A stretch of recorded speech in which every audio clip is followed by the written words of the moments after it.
আসসালামু আলাইকুম। চিংড়ি মাছের মালাইকারি আমি কিভাবে রান্না করি সেটা আপনাদের সাথে শেয়ার করব।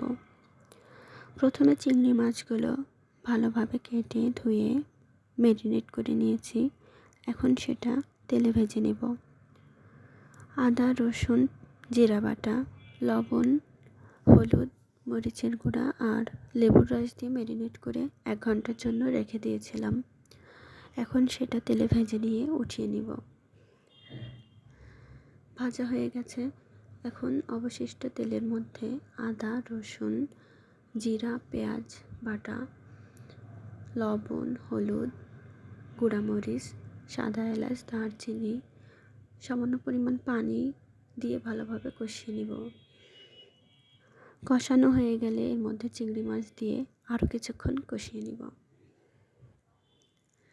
চিংড়ি মাছে মূল উপকরণ হচ্ছে দুধ। নারিকেলের দুধ দিলে বেশি মজা হয়।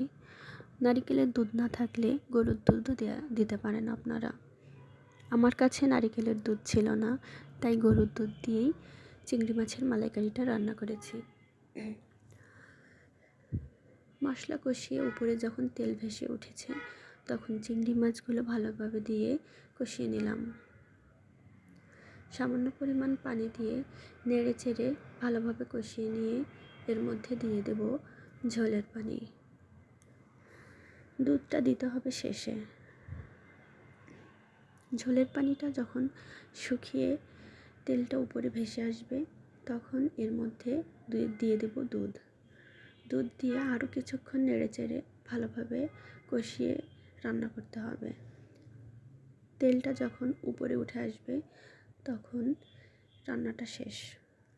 এই যে দুধ দিয়ে নেড়ে চেড়ে আরও কিছুক্ষণ রান্না করে নিব।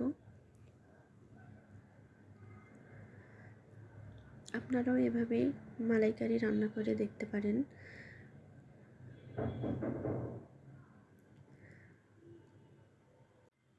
আমার রান্নাটা প্রায় শেষ। এই যে রান্না প্রায় শেষ, চুলা বন্ধ করে দিয়েছি।